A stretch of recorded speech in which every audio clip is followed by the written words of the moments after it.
जब मनुष्य हार जाता है तभी शुरुआत होती है। संपूर्ण जीवन तो उसे यूं लगता है मान लो उसे कर्मों का मिल रहा है। जब अत्यधिक धन आता है, खुशियां घर में होती हैं, तो वह सब कुछ भूल जाता है। क्या अच्छा क्या बुरा कुछ याद नहीं रहता। परंतु जरा सा दुख पड़े तो ये कहोगे कि परमात्मा ने दिया। सुख भी तो परमात्मा ने दिया था, दुख परमात्मा बनाते हैं, सुख तुम स्वयं बनाते हो। यह विडंबना बहुत गलत है। बोलिए माताओं, बहनों, भाइयों, अच्छे कार्य तो आप स्वयं करते हैं, परंतु कोई गलत कार्य जीवन में हो जाए तो उसे परमात्मा पे छोड़ देते हैं। इसी प्रकार से एक गरीब परिवार शहर में रहा करता था। उस गरीब परिवार की शादी पड़ोस में रहने वाले एक लड़के से, गरीब लड़के से ही करा दी जाती है। दोनों की शादी हो जाती है। दोनों एक शहर में काम करने चले जाते हैं, खूब पैसा कमाते हैं, अच्छे से जीवन बीत रहा था। झोपड़ी में रहते रहते एक मकान हो गया, एक बच्चा पैदा हो गया।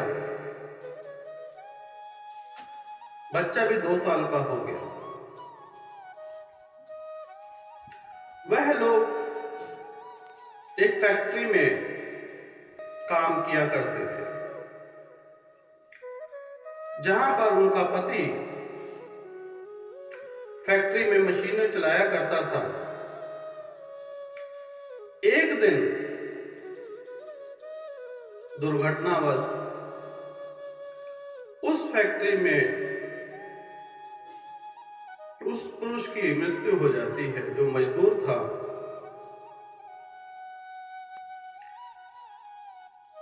पत्नी को यह खबर मिलती है, रो रो के बुरा हाल हो जाता है। मदद हमारी कोई नहीं करता, मदद हमें स्वयं ही करनी पड़ेगी। 1 दिन 2 दिन पड़ोसी उसे खाना लाके दे जाते। कुछ दिन चलता रहा, धीरे धीरे करके पड़ोसियों ने साथ देना छोड़ दिया। उसके बाद उसी फैक्ट्री में उस स्त्री ने काम करना शुरू कर दिया। 1 2 साल तो बहुत अच्छे गुजरते गए। एक दिन उसकी बेटी बीमार हो गई। वह हॉस्पिटल गई। वहां पर आज की तरह बहुत बड़ी लंबी लाइन थी।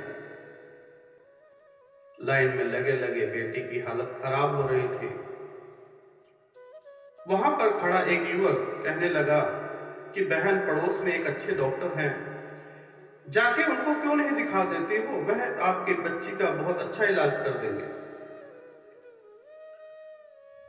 वह कहती मेरे पास पैसे नहीं हैं। लाइन में खड़े खड़े थोड़ी देर पश्चात जब तक उसका नंबर आया, तब तक उसकी 2 साल की बच्ची ने दम तोड़ दिया। बेचारी बहुत परेशान हुई, शमशान गई, बच्ची को दफनाया, घर आई, न भूख लगे न प्यास, सारा दिन यही सोचती रहती कि अपना पेट भरना है और अपने पेट भरने के लिए ही काम करना है, कि यही जीवन है। सोचती रही, रोती रही, बस यही जीवन करते करते सूख के कांटा हो गई। अब उसके जीवन का कोई मकसद नहीं रहा। एक दिन बहुत परेशान हो गई, नदी में गई। नदी में जाके ऊपर, पुल के ऊपर से नदी में छलांग लगा दी। जैसे ही नदी में छलांग लगाई, नाव चला रहा मलाह, जो नाव चला रहे होते हैं, एक व्यक्ति की उसके ऊपर नजर गई। उस व्यक्ति ने जाके उस स्त्री को बचा लिया, बचा के नदी के किनारे लगाया, पेट में से पानी निकाला। उस स्त्री को होश आया। प्रभु की लीला देखिए, मारने वाले को बचाने वाला पता चला। लेकिन जैसे ही होश आया, वो स्त्री क्रोध में बोली, तुम कौन हो और तुमने मुझे क्यों बचाया? मलाह कहने लगा, यह जीवन जो है यूं अधूरा नहीं छोड़ा जाता। परमात्मा ने हर एक मनुष्य को एक मकसद दिया है। बिना मकसद के यह संसार जब भी छोड़ोगे तो तड़पना पड़ेगा। बहन, आपका अभी जो मकसद है वह पूरा नहीं हुआ। तो वह स्त्री बताने लगी कि मेरा पहले विवाह हुआ, फिर मेरे पति चले गए और मेरी बच्ची भी मर गई। अब मैं क्या खाऊं? खाने के लिए ही कमाऊं और कमाने के लिए ही खाऊं? क्या यही जीवन है? इसी जीवन के चक्कर में मैंने सोचा यह जीवन जो है व्यर्थ है, इसका अंत ही बेहतर है। तो मलाह कहने लगा कि बहन, ये सामने दो बच्चे हैं, आप इन्हें अपना बच्चा समझ के अपना जो जीवन का कार्य है वह आरंभ करें। हो सकता है परमात्मा ने आपको जो बचाया है, जो इस संसार में अधूरा जो कार्य रह गया था उसे पूरा करना हो, परंतु अपनापन, जिम्मेवारी अगर निभा सकते हो तभी हां करना। मलाह अपनी कहानी सुनाता है कि इन दो बच्चों की मां जो है सड़क हादसे में एक दुर्घटनाग्रस्त हो गई। आधे घंटे तक मैं सड़क पर भटकता रहा, लेकिन किसी ने मेरी मदद नहीं की। बाद में एक एम्बुलेंस आई। जब हॉस्पिटल ले गए तो डॉक्टर कहने लगे कि काश 10 मिनट पहले आए होते तो यह आज जीवित हो। मुझे बहुत पछतावा हुआ कि मैं आधे घंटे से लोगों से मदद मांग रहा था पर किसी ने मेरी मदद नहीं की। परंतु मैं हारा नहीं, आज भी मैं इन बच्चों को पाल रहा हूं। यह बात जब उस औरत को पता चली, जिस स्त्री को पता चली कि दुख मुझ में नहीं, दुख पूरे संसार में है, उसी दिन उसने अपना घर बना लिया। उसे बच्चों को सरकारी स्कूल में पढ़ने को डाला। वहां पर प्रौढ़ शिक्षा केंद्र था जहां पर बड़े बच्चे भी पढ़ सकते थे। उसे पढ़ने की एक खुशी थी। बच्चों के साथ साथ वह स्त्री भी वहां पढ़ने लगी। अब मास्टर जी जो काम देते उससे अत्यधिक काम कर करके 10th के एग्जाम के लिए वह तैयार हो गई। पड़ोस में प्राइवेट स्कूल में नौकरी निकली एक टीचर की। वह खुशी से वहां गई। प्रिंसिपल ने उससे पूछा कितनी पढ़ी लिखी हो, तो वह कहने लगी मैं 8वीं कक्षा पास हूं। हेडमास्टर साहब कहने लगे यह नौकरी तुम्हारे लिए नहीं है, तुम यहां से चली जाओ। लेकिन नीचे पड़े फॉर्म पे उसकी नजर गई, तो हेडमास्टर जी से अनुरोध किया कि मास्टर जी नौकरी मत देना, परंतु मेरा एग्जाम तो ले लो।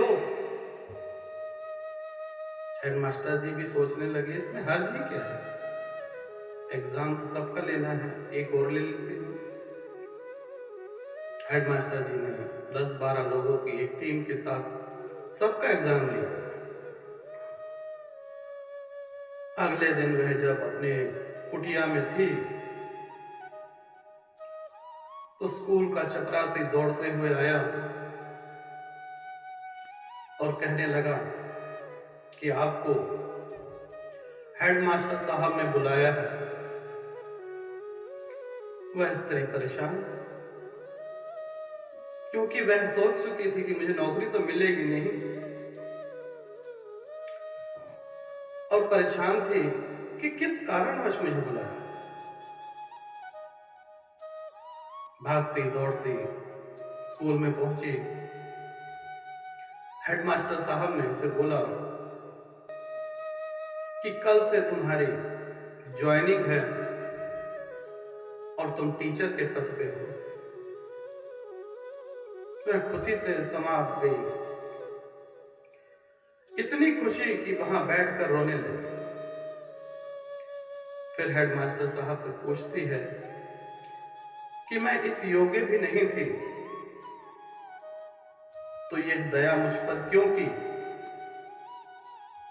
हेडमास्टर साहब कहते हैं दया हम तुझ पर करने वाले होते कौन हैं? सभी छात्रों ने जो भी यहां पर आए थे टीचर, किसी के 30%, 40%, 50%, 70% से ऊपर किसी के मार्क्स नहीं थे। तुम एक ऐसी स्त्री हो जिसके 96% मार्क्स थे। तुमसे अच्छी शिक्षक हमें मिल ही नहीं सकती। यह बातें सुनकर और आंसू आए। कुछ दिन पश्चात उसने 10वीं का एग्जाम पास किया और पूरे राज्य से, देश विदेश से उसे बधाई देने के लिए तांता लगा हुआ था, क्योंकि पूरे स्टेट में नंबर 1 पे वह स्त्री थी। धीरे धीरे जो है अपने बच्चों को उसने प्राइवेट स्कूल में डाला और वह भी पढ़ती रही। एक दिन लेक्चरर वह बन गई, उसके बच्चे इंजीनियर बन गए, एक ने जो है पीएचडी तक कर ली। संपूर्ण जीवन यूं ही बीतता जा रहा था। बच्चों का विवाह भी हो गया। अंत समय में वह स्त्री और वह मल्लाह एक दिन घर में बैठे और वह स्त्री उसके पुरुष के, मल्लाह के पैर में गिर पड़ी कि मेरा जीवन आपने कैसे बदल दिया। अगर आप ना होते तो मैं क्या कर पाती। उसी प्रकार से मल्लाह ने उस स्त्री के पैर में झुक गया और प्रणाम किया कि बहन अगर तुम ना होती तो इन बच्चों का भविष्य अंधकार में था। यह बात हमें सिखाती है कि जहां पर अंत है वहीं पर शुरुआत होगी। इसलिए घबराए नहीं। परमात्मा ने आपको किसी न किसी मकसद के लिए इस संसार में भेजा है। टूटे नहीं। जब टूटता है तो कुछ अच्छा होता है। कोई भी जीवन बिना टूटे इस जीवन में आ ही नहीं सकता, इस संसार में आ ही नहीं सकता।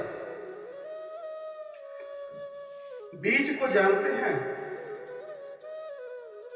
बाहर से जो खोली होती है वह बहुत कठिन होती है। किसी प्रकार का भी बीज हो, चाहे नारियल का ही पेड़ क्यों ना हो, कितना कठोर होता है,